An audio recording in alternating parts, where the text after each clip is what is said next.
Llevo varios días meditando en esta palabra. Esto no es un circo. Amén. Llevo varios días, de verdad, hermanos míos. Esto no es un circo. Esto es la casa del Señor. Y ustedes a veces me verán como muy serio y muy... No, hermanos míos, no es serio ni es mala sombra, como se suele decir. Es que temo al Señor. Y es que temo en que Él esté aquí y no le rendamos reverencia. No crean que su pastor es malo, no van por ahí las cosas. Quiero que ustedes no crezcan como yo he crecido. O sea, que ustedes les intento ahorrar dolores. Que puedan ver este lugar, estoy quebrantado, que vean este lugar como lugar de refugio. Estamos predicando sobre la iglesia. Llevo 3 sermones predicando sobre la iglesia. El primer sermón estuvimos hablando del origen de la iglesia. ¿Cuántos años lleva la iglesia? Esta lleva 5, como dice Luis. Pero en sí la iglesia espiritual, ¿cuánto lleva? Desde que el Señor inició la creación. Ahí es donde vemos la iglesia. La iglesia no nació en hechos. Vemos que la iglesia empieza desde Génesis. Desde que hay una congregación dispuesta a ¿qué? A mostrar la gloria del Señor. Veíamos de que el Señor dio un santuario, que era el Edén, y puso un sacerdote, que era Adán. ¿Y cuál era el mandamiento? Multiplicaos. ¿Con qué fin? Por medio de esa multiplicación, adorar el nombre del Señor. Eso fue la primera iglesia que nosotros pudimos contemplar. El hombre pecó, fue desechado el santuario, fueron desechados del santuario, pero también vemos que siempre el Señor tiene un remanente. Vemos que aunque Adán pecó, vemos como que luego a los niños, como ha dicho David, los siguieron instruyendo hasta tal punto que llegan a hacer ofrendas. Vemos en el libro de los jueces, en el libro de los reyes, Moisés cuando sale de Egipto, ¿verdad? Veíamos esa palabra como congregación, que es iglesias. ¿Qué significaba iglesia? ¿Alguien lo recuerda? Viene del griego eclesia, ¿verdad? ¿Y qué significaba? Asamblea. Tiene que ver con salir afuera, llamados a salir afuera. O sea, lo que hoy aprendemos aquí lo tenemos que llevar afuera. Y estuvimos viendo todo esto, que el Señor siempre ha tenido una iglesia. Después de todo esto, el segundo sermón, lo digo súper rápido, el segundo sermón tuvo que ver como si hay una iglesia debe de haber un fundamento. ¿Y cuál era el fundamento que estuvimos hablando? ¿Cuál era el fundamento, iglesia? Participe. El fundamento es Cristo, que era la piedra angular. Recuerden que era la piedra que unía todo para que no se cayera. O sea, sobre ese fundamento la iglesia del Señor descansa. ¿Y qué le pasó al pueblo de Israel? Que tropezaron, ¿verdad? Lo que dijo Zacarías es que este va a ser el levantamiento de muchos y para caída de muchos. ¿Lo recordáis ese verso? ¿Por qué? Porque los judíos, hermanos míos, no todos, los judíos fueron tras mandamientos de hombres. ¿Amén? ¿Qué pasó cuando fueron tras mandamientos de hombres? Que tropezaron en Cristo, ¿verdad? O sea, veíamos de que el ayuno fue puesto como norma para el día de la expiación. ¿Y qué hizo el pueblo de Israel? Tomarlo, hermanos míos, como doctrina fundamental para la salvación. Y eso no es así. El ayuno es bueno, pero no es una doctrina fundamental para la salvación, ¿verdad? Veíamos, por ejemplo, que el pueblo de Israel puso 3 horas para orar. Ojalá ahora oráramos 3 horas al día, ¿verdad? A veces ni 1 hora. ¿Pero qué hizo el pueblo? Ponerlo como doctrina. ¿Qué hizo el pueblo también? Por medio de mandamientos orales como la Misná, ¿lo recordáis? Cuando hubo 400 años de silencio, ¿qué hizo el pueblo de Israel? Escribir un comentario del Tanaj, que es el Antiguo Testamento, ¿y qué hicieron? Pues cuando formaron ese comentario, salieron mandamientos que no tenían que ver nada con el Señor, ¿verdad? Por ejemplo, ¿alguien recuerda alguno? Lavamiento de manos. ¿Recordáis? Mateo 19, cuando le dicen, ¿por qué tus discípulos no se lavan las manos como los discípulos de Juan? Como las tradiciones de los ancianos dicen. Eso no era palabra del Señor, ¿verdad? Que eran mandamientos de hombres. Y los hombres de Israel, al no estar, hermanos míos, ubicados en la verdadera ley, ¿qué hizo esos mandamientos orales? desviar su atención y no poder ver a Cristo como su Salvador, sino que fue Cristo para ellos tropezadero. Por eso terminemos, hermanos míos, diciendo de que una iglesia donde el fundamento, hermanos míos, no es Cristo, ¿amén? Esa iglesia, Cristo, no es levantamiento, es tropezadero. ¿Amén? Pues si en su casa usted distorsiona la verdad, ¿amén? Por muy bonito que parezca esos mandamientos y muy humanista que parezca esos mandamientos, si esos mandamientos no son del Señor y usted lo pone como doctrina fundamental, para usted Cristo no es un Salvador, para usted Cristo es tropezadero, le hace caer. ¿Qué es lo que le pasó al pueblo de Israel? Cuando el Señor le dice, ¿oíste que fue dicho? No dice, escrito está. No, el Señor cuando vino, no vino a abolir la ley, ¿verdad? Que vino a cumplirla. Entonces, hermanos míos, cuando tenemos el fundamento visualizado por medio de la palabra del Señor y no por mandamiento de hombres, Cristo es nuestro pie de la guerra. ¿Amén? Y debemos de predicar el fundamento, empiezo a predicar. Sigo con el mismo verso con el cual inicié, Salmo capítulo 11, verso 3. Si los fundamentos son destruidos, ¿qué puede hacer el justo? ¿Qué puede hacer el justo si el fundamento está destruido? Amén. Pues, hermanos del Señor, debemos, créanse, lo siento que no les voy a hacer gracia hoy. O sea, no he venido con ese motivo. Vuelvo a hablarles de la palabra del Señor. Y si a usted le gusta, amén. Y si no le gusta, su tropezadero ya sabe quién es, no soy yo, es el Señor. ¿Amén? Por eso debemos de predicar un buen fundamento. ¿Por qué? Primeramente para estar a cuentas con el Señor. ¿Amén? ¿Por qué? Porque predicamos para predicar su palabra, no para beneficio nuestro. Es porque es su voluntad hacia nosotros. O sea, el primer mandamiento por el cual debemos de predicar es por Él mismo, porque Él lo manda. ¿Amén? Voy a ir muy rápido porque hay mucho de lo que hablar. Lo siento para los que no amen la palabra. Lo siento, hoy será un día súper aburrido. ¿Amén? Predicamos porque Él no nos manda. Segundo lugar, somos llamados a predicar el verdadero fundamento, hermanos míos, por nuestro bien. ¿Por qué? Pues si no, no podremos tener descanso. ¿Cómo puede dormir una persona que sabe la verdad, que sabe cuáles son los mandamientos del Señor, hermanos míos, y no obra para bien? No creo que pueda descansar. Entonces, con una buena, limpia conciencia, nosotros como siervos del Señor debemos de predicar el verdadero fundamento, por nuestro propio bien también, por Dios, por nosotros mismos, pero también debemos de predicar el fundamento que están aprendiendo ustedes aquí, por medio de la palabra, por las ovejas. No solo por Dios, no solo por usted mismo, sino por amor al prójimo. Créanselo que esto en mis años de cristiano lo he necesitado escuchar. Aleluya. Porque cuando hay una iglesia que está fundamentada, abran bien sus oídos que empieza la música. Cuando hay una iglesia fundamentada, en una iglesia que hay fundamento, hay renacidos. Amén. Cuando hay un fundamento, el resultado, hermanos, es que hay personas que han sido regeneradas. ¿Qué es un renacido? Un regenerado. ¿Qué es un regenerado? Un nuevo nacimiento. ¿Qué es un nuevo nacimiento? Un verdadero cristiano que ha nacido de nuevo. Amén. Mire, la fe, escuchen, iglesia, nuevos hermanos míos. Voy rápido, me dice Lucía. ¿Estás entendiendo? O sea, cuando hay un buen fundamento, hay renacidos. Y el fundamento, hermanos míos, no viene por pasárselo bien uno. El fundamento, Génesis, no viene por estar en una casa charlando.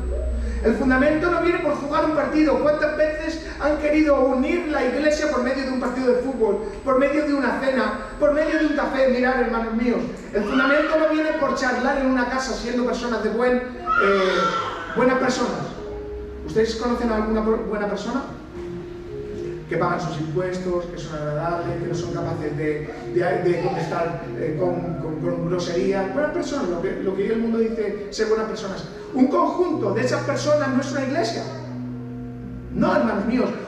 La iglesia no es vamos todos juntos a celebrar, no sé, cualquier fiesta pagana, que el Señor lo reprenda. Amén. No, hermanos míos, el fundamento viene, hermanos míos, cuando se predica la palabra del Señor. Y cuando se predica el verdadero fundamento, que es la palabra del Señor, vienen renacidos. Y ese nacimiento, adivinen por qué viene. Por escuchar la palabra del Señor. En una iglesia donde no hay fundamento, usted no va a escuchar la palabra del Señor. Va a escuchar consejos, 10 pasos para ser feliz, 10 pasos para su riqueza, 10 pasos para sus promesas, 10 pasos para alcanzar. En una iglesia que no está fundamentada la palabra, se queda en un segundo o un tercer lugar. Amén. Por eso, hermanos míos, en esta iglesia, si usted cree que no se predica la verdad y no se predica la Biblia, por el bien de su vida, huya de aquí.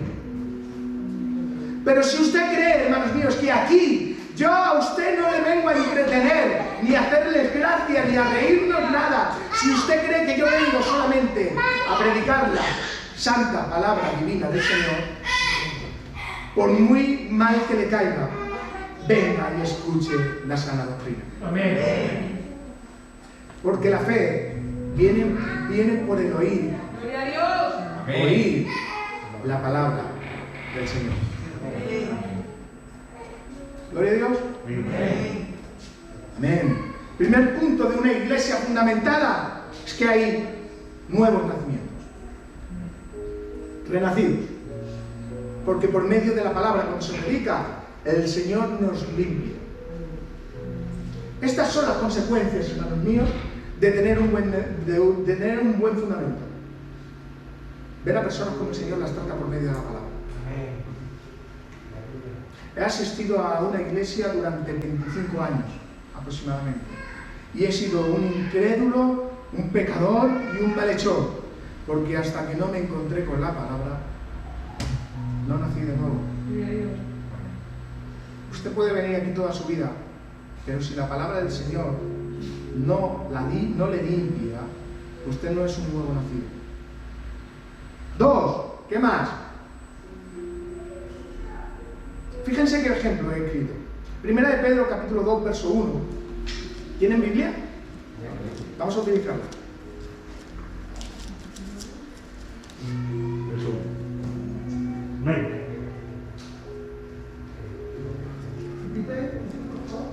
Primera de Pedro, capítulo 2, verso 1.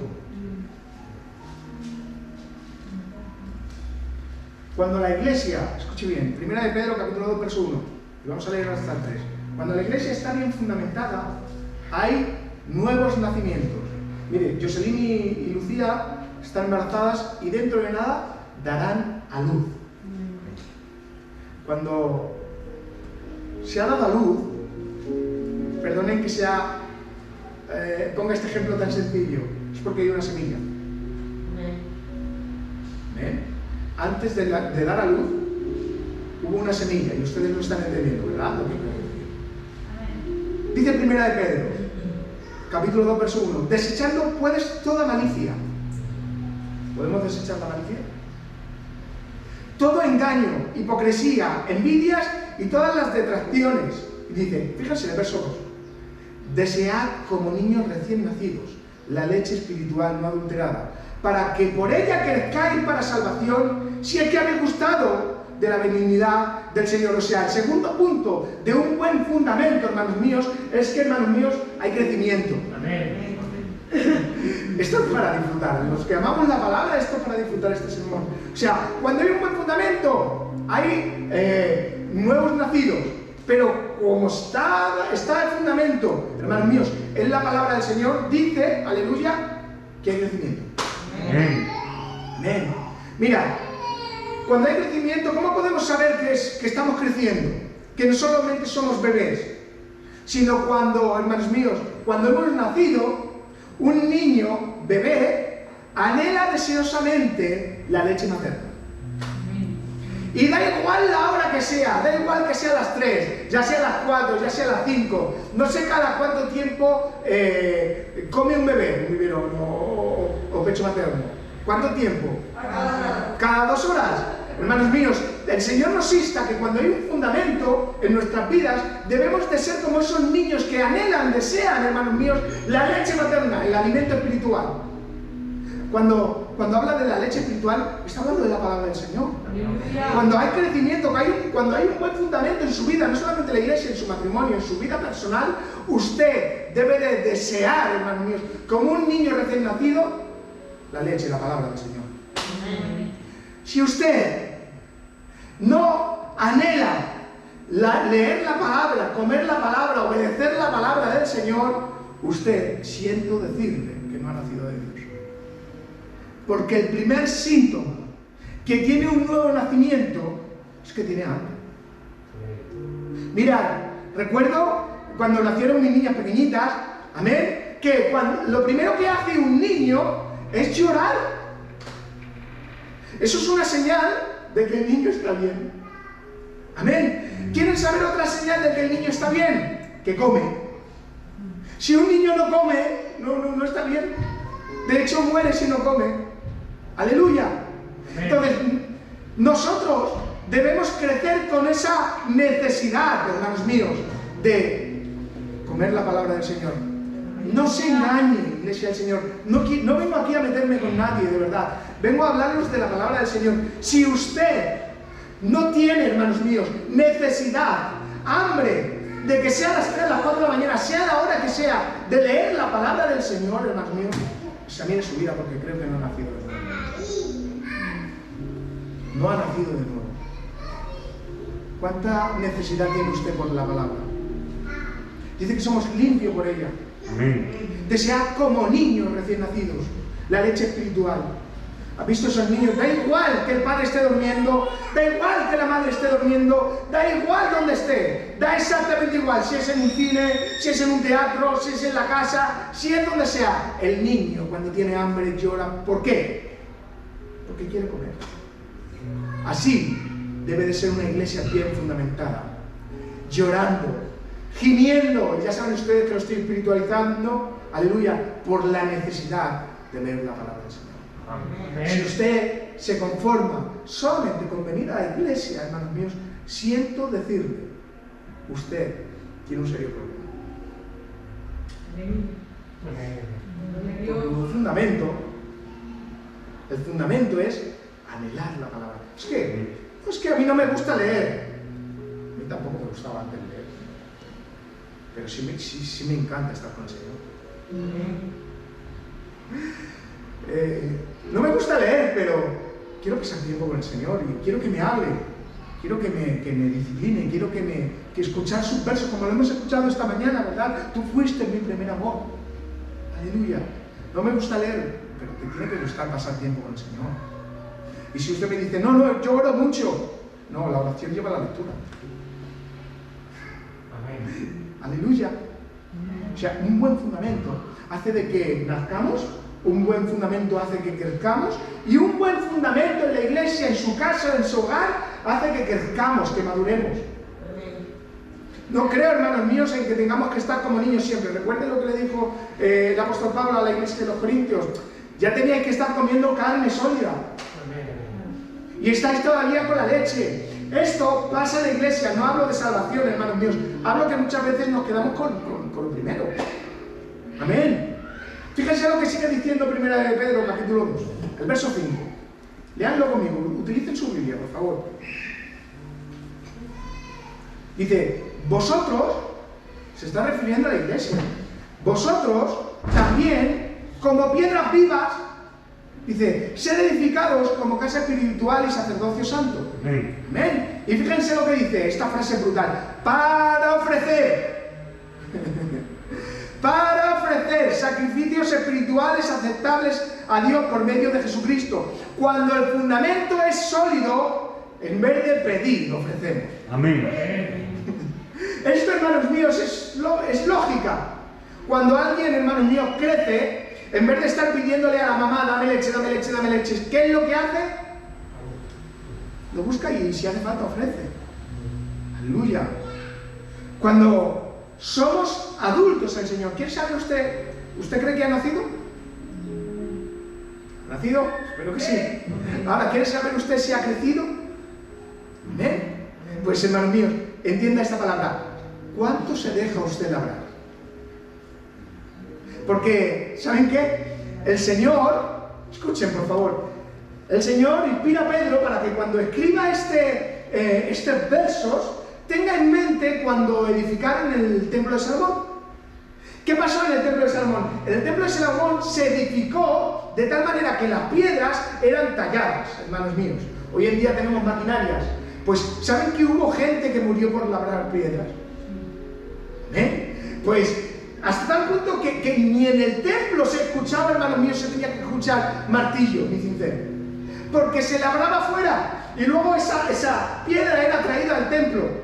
Nosotros entendemos que hemos crecido cuando nos hemos dejado, escuche, porque es brutal, aleluya, cuando nos dejamos labrar ahí afuera. Amén. Aleluya. No, es que mi jefe, mi esto, mi lo otro, y yo enseguida salto. Eso es que no te dejas labrar.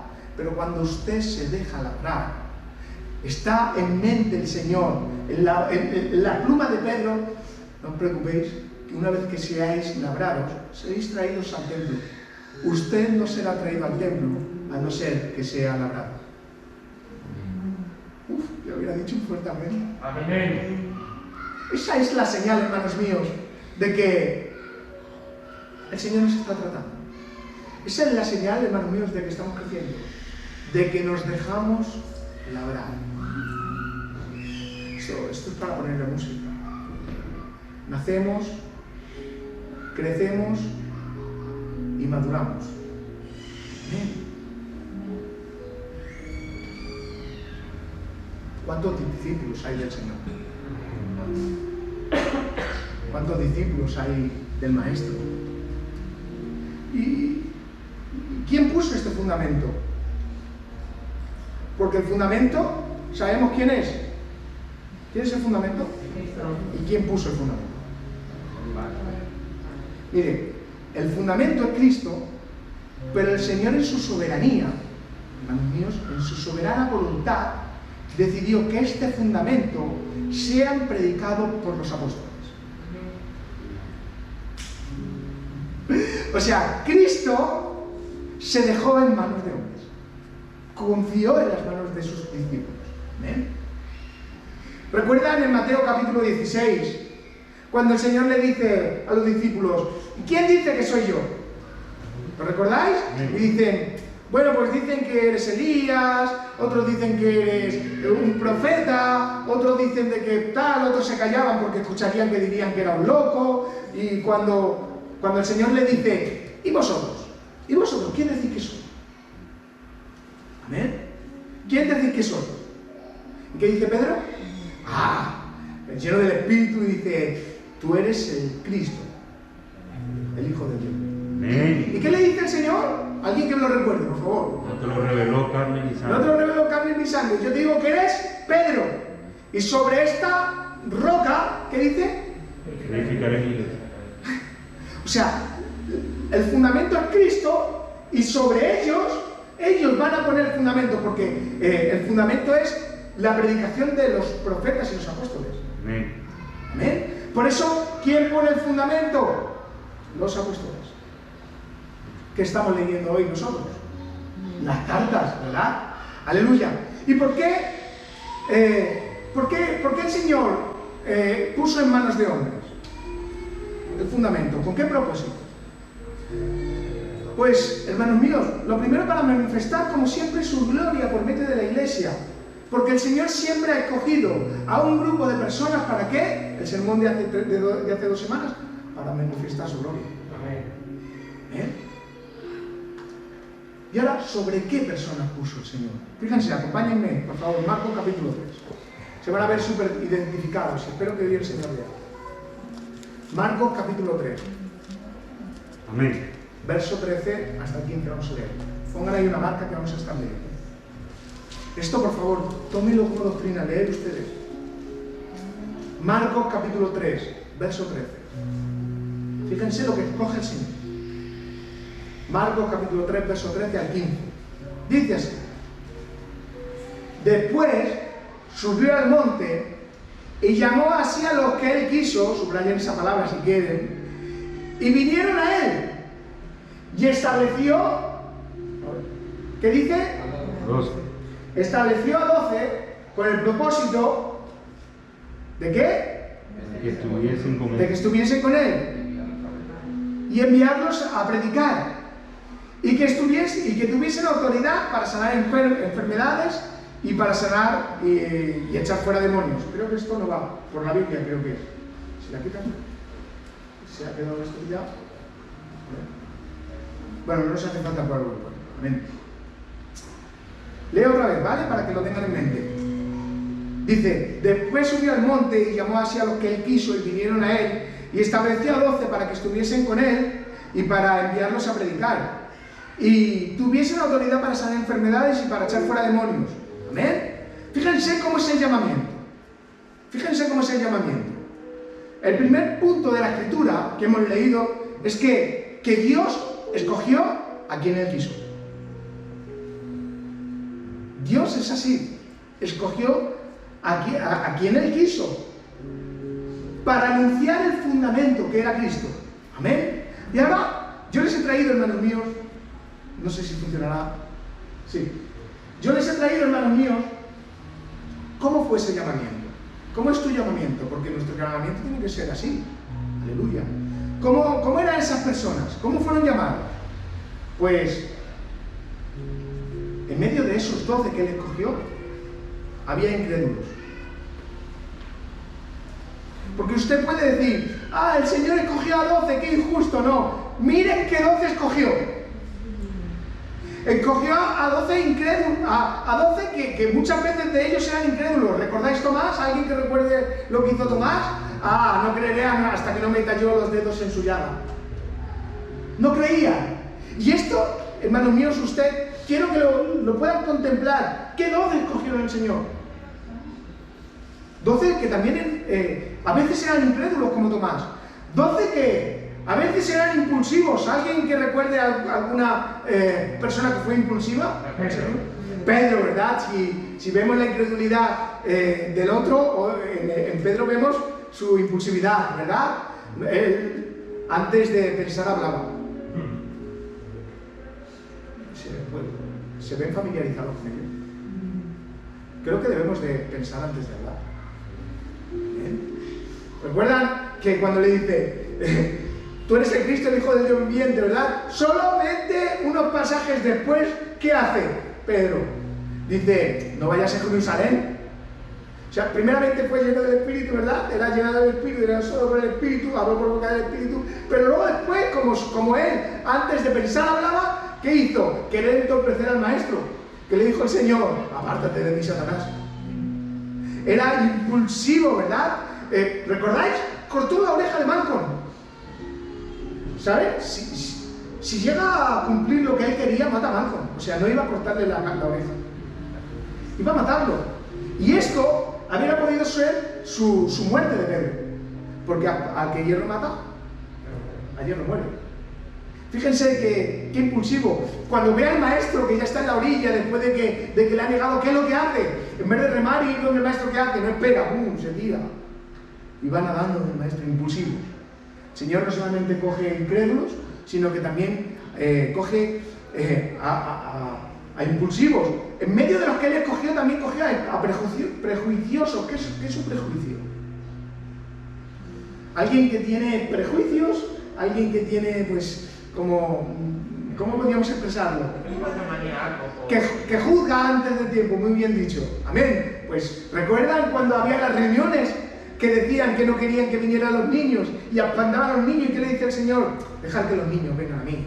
No soy partidario de que los niños estén aquí a sus anchas, no. Recuerden que un judío con 8 años ya conocía la ley. O sea, los niños querían escuchar al maestro. No es que el Señor tuviese una guardería, no. Es que los discípulos querían apartar a los niños de no escucharlo. Amén. No sé, ¿recordáis cuando vienen los discípulos y dicen, Maestro, hemos encontrado a unos que no son de nosotros que predicaban también la palabra y les hemos dicho que callen, ¿lo recordáis? Prejuiciosos, ¿qué le dice el Maestro? Que está conmigo, no está en contra. Dejadlos que prediquen la palabra del Señor. Prejuiciosos, hermanos míos. ¿Recordáis al ciego Bartimeo que pedía ayuda, ayuda, ayuda? Y entre la multitud, seguramente algunos de sus discípulos le decía, no molesten más al maestro. Prejuiciosos. Amén. Claro que sí, el Señor también escogió a traidores. ¿Algún traidor? Judas, ¿verdad? Bueno, también escogió a otros que eran tardos para oír. ¿Se ve usted reflejado? Yo me veo muy reflejado. Escogió a tardos para oír. ¿Qué es un tardo para oír? Por ejemplo, pues no sé, Felipe, cuando dice, Señor, muéstranos al Padre y con eso no basta. ¿Lo recordáis? ¿Y qué le dice el Señor? Felipe, tanto tiempo contigo. Quien me ha visto a mí, ha visto al Padre. Prejuiciosos, hermanos míos. Y hay algo brutal. Hombres sin letra. Sin letra. Les voy a leer un verso para que ustedes comprendan algunas palabras en griego. Hechos capítulo 4, verso 13, dice: entonces vinieron, ya en la iglesia, ya es Pedro, ya es el nuevo Pedro. ¿Amén? Entonces, viendo el de nuevo de Pedro y de Juan, y fíjense lo que dice: y sabiendo que eran hombres sin letras y del vulgo, se maravillaban y les reconocían que habían estado con Jesús. ¿Saben cómo traducen en la escritura hombres sin letra? En griego es idiotes. Idiotes, ¿les resulta familiar esa palabra? De idiota. Gente vulgar, que no tenían conocimiento, que eran gente sencilla, gente sin letra del vulgo. Algo muy correcto decirle, gente sin letra, pero realmente les estaba diciendo, son idiotas. Se habían maravillado porque los reconocían que eran gente idiotes. ¿Ven? Y el Señor quiso coger a esta clase de personas para que pusieran el fundamento. Es brutal, hermanos míos. Pero aun sabiendo que ellos eran de esta condición, vamos a ver, hermanos míos, qué es lo que dejaron. Que es algo que yo quiero, hermanos míos, instar. ¿Os veis reflejado en algunos de estos puntos? Yo en casi todos. Yo en casi todos, hermanos míos. Por eso, vamos a ver qué dejaron en su seguimiento, porque el Señor dice que cogió a 12 con el propósito para estar con Él. Y dice, y vinieron a Él, lo pueden poner aquí, y vinieron a Él, se lo traigo con cucharilla, para que lo puedan entender. Y vinieron a Él, vamos a ver el seguimiento, ¿amén? Porque el seguimiento de los discípulos creo que no es como el nuestro, aleluya, porque a pesar de ser incrédulos muchas veces, a pesar de ser prejuiciosos muchas veces, a pesar de ser a veces tardos para oír, a pesar de ser idiotes, hermanos míos, quiero que vean, hermanos míos, cómo luego siguieron al Señor. ¿Ven? Dejaron todo. Dejaron todo. La pregunta hoy que le quiero dejar a ustedes: ¿usted qué deja por el Señor? ¿Qué deja por el Señor? ¿Qué dejamos, iglesia, por el Señor? Porque los apóstoles, esos 12 idiotas, ustedes me están entendiendo que no es una falta de respeto, sino como lo traduce, esos prejuiciosos, esos tardos para oír, dejaron todo por seguir al Maestro. ¿Amén? Porque no es fácil, hermanos míos, seguir al Señor. Si alguien le dijo que seguir al Señor es fácil, aleluya. Creo que la salvación es gratis, pero seguirle te cuesta todo.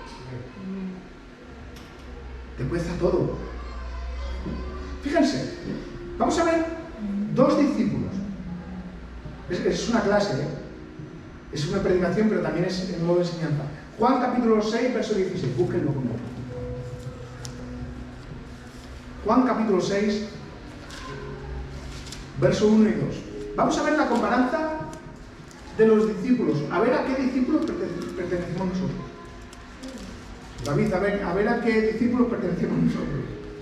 Juan capítulo 6, verso 16, a ver, es 1 y 2, a ver si lo he dado bien. Juan 6, creo que es 16, no, es el 1 y el 2, sí. Sí, el 1 y el 2. Fíjense, Juan capítulo 6, verso 1 y 2. Dice así: después de esto, hermanos míos, Jesús fue al otro lado del mar de Galilea, en Tiberias, y fíjense lo que dice: y le seguían, ¿qué dice? Gran multitud. ¿Por qué? Porque veían las señales que él hacía.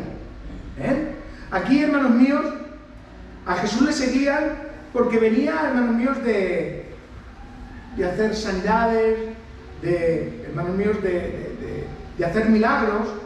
Y este pasaje que vamos a leer ahora es el pasaje donde el Señor alimenta a 5.000 personas con unos peces y unos panes. ¿Amén? Dice que le seguía gran multitud, hermanos míos.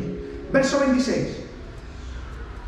Dice, o sea, multiplica el pan, los peces, dice, respondió Jesús y les dijo, de cierto, esto es importante lo que voy a decir, de cierto os digo que me buscáis, no porque habéis visto las señales, sino porque comisteis el pan y os saciasteis. O sea, de esa gran multitud le seguían muchos al Señor por las señales evidentes que hacía en cuanto al externo. Amén. Por algo personal, por algún milagro externo. Amén. Y Jesús lo que le dice, ¿me seguís? Porque os habéis saciado de comer. ¿Por qué sigues al Señor? ¿Por qué sigues al Señor? Y el Señor dice en el verso 27, dice, trabajad no por la comida que perece, sino por la comida que da vida eterna, que permanece, la cual el Hijo del Hombre os dará, porque a ese señaló Dios el Padre.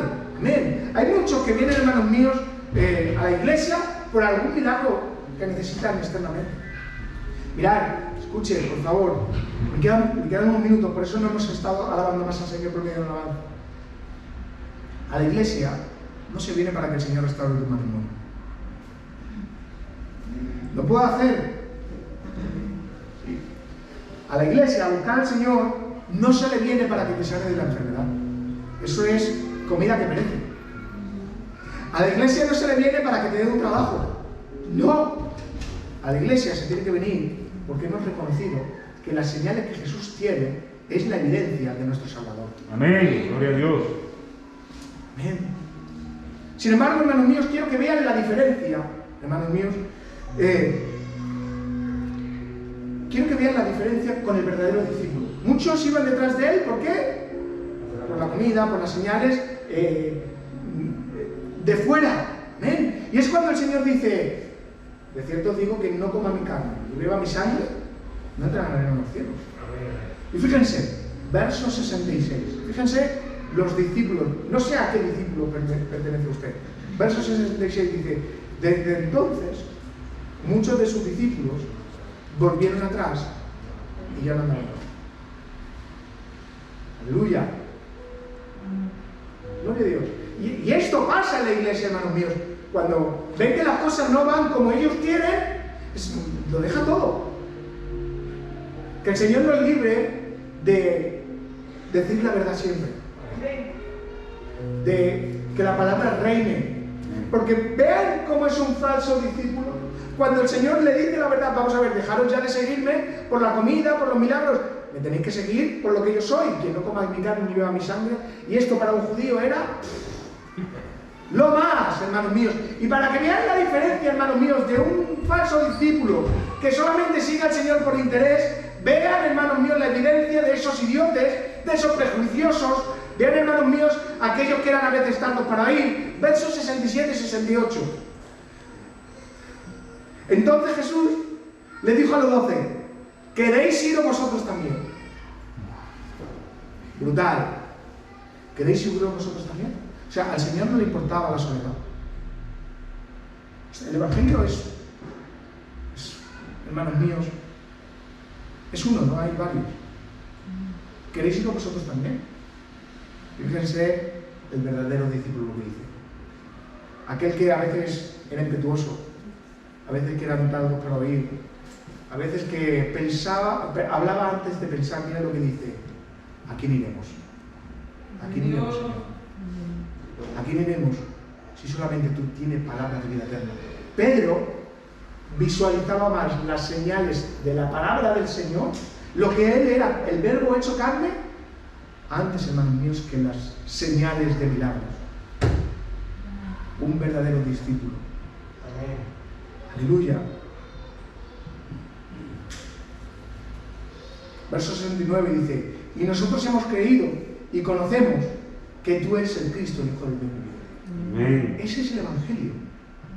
Vamos a bailar un ratito. O sea, primero es creer y luego conocer.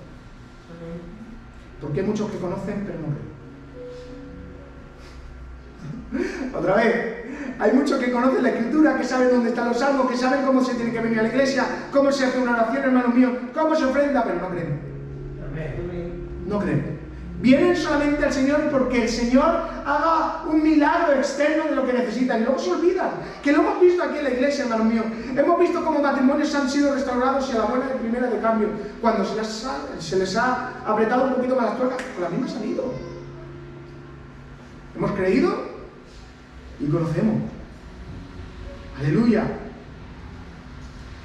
El seguimiento que tiene un verdadero cristiano hacia el Señor, hermanos míos, es muy diferente al falso discípulo. Le sigue por lo que es y no por lo que le da. Amén. ¿Recordáis el joven rico? ¿Recordáis? Vino corriendo, se postró ante él, Mateo capítulo 16, verso 20 en adelante, se postró y dijo: ¡Ah, maestro, qué he de hacer para heredar la vida eterna! Se sabía humillar, se sabía, hermanos míos, dice, ¿qué le dice el Señor? Ahí la ley tienes. ¿Y qué dice el Señor? ¿Qué dice? Desde mi juventud lo he hecho. Si usted va a una Biblia textual, va a decir, desde mi juventud la conozco. ¡Tachán! Desde mi juventud la conozco. ¿Y qué le dice el Señor? ¿Amén? Entonces le dijo el Señor, bueno, una cosa te falta, vende todo lo que tienes, dáselo a los pobres y sígueme. ¿Y qué hizo este hombre? Se entristeció. Dice, se entristeció y se marchó. Se marchó.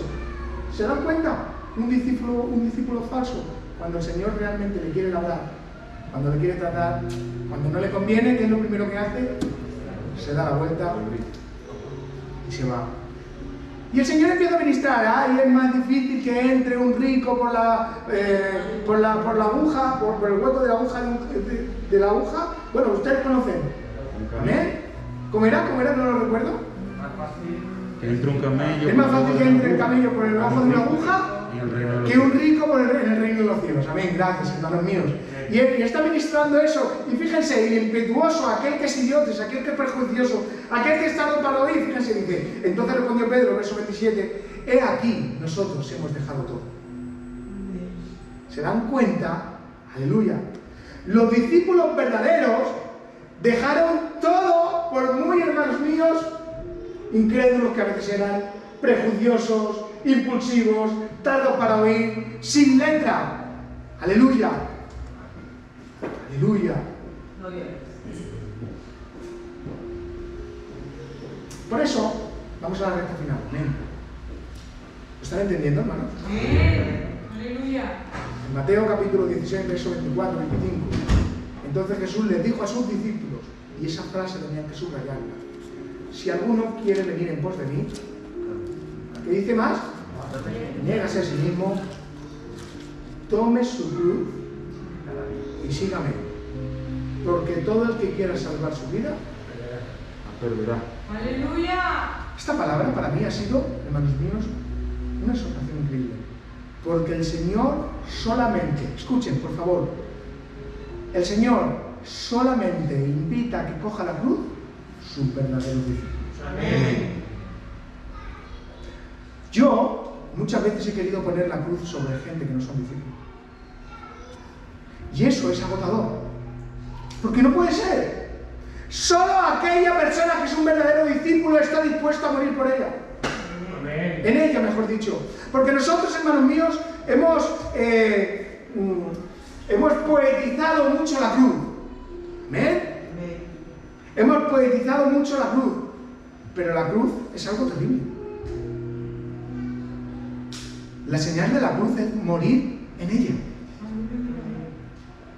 Me han abierto muchos ojos porque nosotros queremos a veces, hermano, Andrés, usted no puede poner la cruz en alguien que no es discípulo.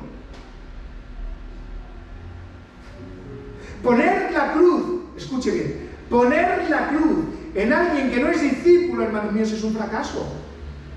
Si no ha nacido de nuevo, hermanos míos, si no ha crecido, ¿cómo le vas a poner la cruz? Es imposible. Es imposible. Porque, hermanos míos, solo pueden coger la cruz aquellas personas que se han encontrado con el Señor. Amén. Mirad, vamos a tomar ejemplos. Mateo capítulo 8, verso 18. ¿Están cansados? No. Es interesante lo que estoy hablando. Mateo capítulo 8, verso 18. Fíjense. O sea, miren la cúspide que seguía el Señor, por favor. Miren la cúspide que seguía el Señor, los discípulos falsos también que seguían al Señor. Mateo capítulo 8, verso 18 y 19 y 20, vamos a ver. Dice, ¿lo tienen? Amén. Dice así, viéndose Jesús rodeado de mucha gente, siempre el Señor estaba rodeado también de mucha gente. Mandó pasar al otro lado. Y fíjense, verso 19, para subrayar, verso 19, y vino un escriba. ¿Quién era un escriba? Un escriba era la élite de la élite de la élite, hermanos míos. Un escriba, los postes que colgaba en su cuarto eran la ley. Ellos eran los encargados profesionales, hermanos míos, de escribir la ley. Ellos tenían la ley y aquí tenían un papiro en blanco y se dedicaban a escribir la ley. De hecho, ellos, los escribas, iban donde los rabinos para saber la interpretación. O sea, el que viene al Señor no es un cualquiera, hermanos míos. Viene un escriba que constantemente conoce la ley. A un judío, hermano mío, no le hace falta decirle Mateo 18 tal, no, a un judío con solamente decirle, por ejemplo, y vino un escriba, él va a venir, Mateo capítulo 8, verso 19, porque tenían la ley memorizada, y vino a él, hermanos míos, un escriba, ¿han entendido ya lo que es un escriba? Uno que escribía la ley le dijo, maestro, te seguiré donde quiera que vayas. Ah, sí, me vas a seguir. Y este es el ejemplo que el Señor, verso 20, que le no quiten de ahí ese apunte. Esto es lo que le dice el Señor, lo que le espera. Dice, Jesús le dijo, las zorras tienen guarida, las aves de los cielos tienen nidos, mas el Hijo del Hombre no tiene donde recostar su cabeza. Amén. Acto seguido, se marchó. Porque seguir a Cristo, hermanos míos, te cuesta todo. No es que, hermanos míos, sea malo tener una casa. No va por ahí los tiros. Mire, otro ejemplo, vamos a tomar otro ejemplo, verso 21.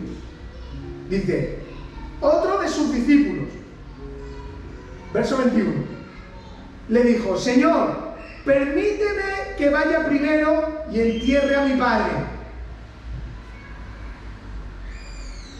O sea, parece como que el Señor no lo deja en el verso 22.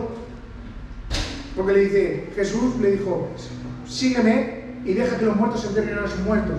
Qué mal suena, ¿verdad? No, o sea, lo que le estaba diciendo este hombre, este discípulo, Señor, te voy a seguir, pero deja que primero muera mi padre para cobrar la herencia y luego te sigo. Eso es lo que estaba diciendo. ¿Y qué le contesta el Señor? Conociendo lo que ellos creían, espera, deja que los muertos se entierren a sus muertos. Y este no quiso hacerlo, ¿y qué hizo? Se marchó. O sea, eran discípulos, hermanos, eran escribas, eran gente muy docta en la ley. Aleluya.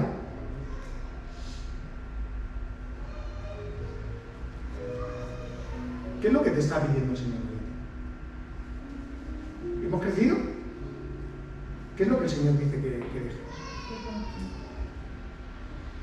Otro ejemplo, Lucas capítulo 9, por favor. Dame 10 minutos y terminamos. Lucas capítulo 9, versos 61 y 62. ¿Capítulo? Lucas capítulo 9 viene del mismo párrafo. Lucas capítulo 9, 61 y 62 dice, entonces también dijo otro, te seguiré, Señor, pero déjame que me despida primero de los que están en mi casa. Y parece que el Señor tiene un problema con la familia. El Señor no tiene un problema con la familia. Porque fíjese lo que dice en el verso 62. Y Jesús le dijo, ninguno que poniendo su mano en el arado mira hacia atrás es apto para el reino de los cielos. No, o sea, lo que quería es, voy a cumplir primero con lo mío y luego te sigo. Y eso es lo que pasa muchas veces aquí. Voy a cumplir primero con todo lo que tengo y luego, Señor, te sigo. Amén. Hay una historia y vamos al final. Amén. Hay una historia. Primera de Reyes, búsquenlo por favor. Primera de Reyes, capítulo 19, verso 19 al 21. Vamos a terminar. Para que vean la gente que iba detrás de Jesús y que luego se volvieron. ¿Sabéis la vida de Eliseo? ¿Conocéis la vida de Eliseo? Eliseo que siguió a Elías, que luego fue el gran profeta del Señor. Primera de Reyes, capítulo 19, verso 19 al 21. Amén. Dice, partiendo de allí, ¿lo tenéis? Amén. Dice, partiendo de allí, halló a Eliseo, está hablando Elías, que halló a Eliseo, hijo de Safat, que araba con 12 yuntas delante. ¿Qué es una yunta? Una yunta es lo que unía a dos bueyes para que fueran juntos. Iba con 12 yuntas delante de sí y tenía la última, y pasando Elías por delante de él, echó sobre él su mano. ¿Está en la historia? ¿Lo están entendiendo? Amén. Amén. Entonces, fíjense, miren lo que hace Eliseo. Entonces, dejando él los bueyes, vino corriendo en pos de Elías y dijo, te ruego que me dejes besar a mi padre y a mi madre, y luego te seguiré. ¿Y qué le dice Elías? ¿Qué tengo yo? Como diciendo, haz lo que tú quieras hacer. Parece que es lo que hemos leído en Lucas capítulo 9. Pero es todo lo contrario, porque el Señor no tiene problemas con la familia. El Señor tiene problemas cuando pones a tu familia por delante de Él. Y usted no quedará más a su familia cuando pone al Señor en primer lugar. ¿Amén? Verso 21 dice, y se volvió, ¿dónde? Donde su familia, y tomó un par de bueyes y los mató, y fíjense, y con el arado de los bueyes coció la carne, y la dio al pueblo para que comiesen. Después se levantó y fue tras Elías, y le servía. No sé si han parado en un detalle. O sea, Elías le deja que se vaya a despedir de su familia. ¿Pero qué es lo que hace Eliseo? Eliseo mata a los bueyes. Y no solamente mata a los bueyes, hay algo brutal en medio de esta palabra que dice, y con el arado, hermanos míos, que era de madera, ¿sabe lo que hizo? Cocinó. O sea, cogió el arado, su herramienta de trabajo, lo que a él se dedicaba, y la quemó, con el propósito de hacer una cocina para dar de comer a los de la ciudad. Me enseña esto una barbaridad, hermanos míos, porque Eliseo, hermanos míos, decidió borrar todo su futuro. Decidió matar a los bueyes, no los dejó en casa de alguien. No cogió el arado, hermanos míos, y dijo, lo voy a guardar aquí por si acaso no me va bien con Elías. No, lo quemó, hermanos míos, lo destrozó y lo quemó para dar cocina. ¿Saben? Con el propósito. Pura fe. Amén. Aleluya. ¿Cuántas veces guardamos cosas por si acaso? Por si acaso, hermanos míos. Eliseo, hermanos míos, destrozó su herramienta, a lo que él se dedicaba, hermanos míos, para cocer los bueyes. O sea, ya no había vuelta atrás. Ya no había vuelta atrás. Aleluya. ¿Cuántas cosas hay en nuestras vidas que no queremos soltar? Porque si no nos va bien con el Señor, tenemos otras cosas que hacer. Sin embargo, en Mateo capítulo 4, cuando el Señor se encuentra con Pedro, cuando se encuentra con su hermano Andrés, cuando reconocieron, cuando le vieron, cuando el Señor le dijo, ven y sígueme, ¿qué dice Pedro? Dice, y Pedro, dejando las redes, hermanos míos, siguió al Señor. Amén. Nosotros queríamos ir a estar con su familia y que el último lugar será el Señor. Otro quería enterrar, esperar a que muriera su madre para cobrar la herencia y luego sí, seguir al Señor. Hermanos míos, a veces pasa esto. No, es que mi trabajo primero. Usted no tendrá un trabajo fiel si no lo somete al Señor. Si no está por encima antes del Señor. Pedro dejó las redes y le siguió. Eliseo no solamente dejó el arado, sino que lo quemó, lo destrozó. Ya no vuelvo más aquí porque tengo confianza en que tú me vas a bendecir. Aleluya. No sé qué el Señor te está pidiendo. Aleluya. Y acompañen para terminar con el broche del mensaje. Juan capítulo 2. ¿A qué clase de discípulos perteneces? Capítulo 2, versos 23 y 25. ¿A qué clase de discípulos pertenecemos? Verso 23 hasta 25. Entrando en Jerusalén en la fiesta de la Pascua, conocemos lo que es la fiesta de la Pascua, ¿verdad? Fíjense lo que dice. Miren lo que dice. Muchos creyeron en su nombre, viendo las señales que él hacía. Ya saben qué señales son. ¿Ven? Verso 24. Temblad, iglesia. Temblad, este verso. Pero Jesús mismo no se fiaba de ellos. Porque conocía a todos. Y no tenía necesidad de que nadie le diese testimonio del hombre, pues él sabía lo que había en el hombre. Es brutal.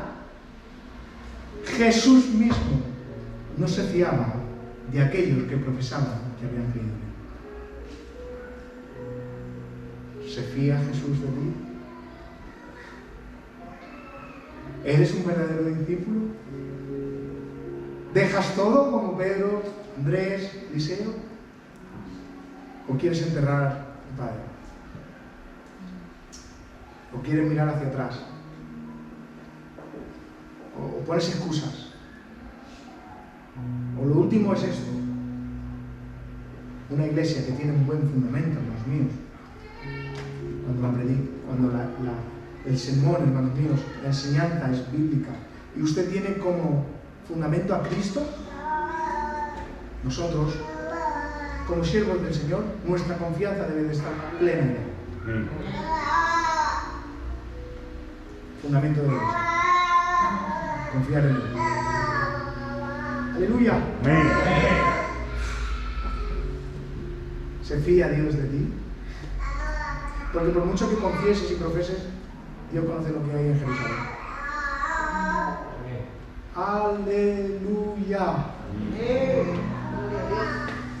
Amén a su palabra. ¿Alguna pregunta por lo que se ha predicado? Es de los sermones que a mí me encanta predicar. Estoy aburrido de verles llorar los sermones. Necesitamos la iglesia avanzar, crecer. Creo que muchos han renacido, pero el Señor nos exhorta que debemos de crecer y madurar. No vale beber todo 5 años. ¿Leche? No. Yo no estoy dispuesto, amigos. Gloria a Dios, ¿alguna pregunta? ¿Algo que aportar? Me gustaría que si hubiera alguna duda, pues que lo expresaran. ¿Bien? ¿David? Bien. Quiero que se vayan de aquí creyendo de que si el fundamento está en usted. Cuando hablo de que el fundamento está en usted, hablo de que Cristo está en usted. Amén. Que si su carne le engaña para que no lea esto, por favor, vaya corriendo. Vaya corriendo. Pero no de aquí.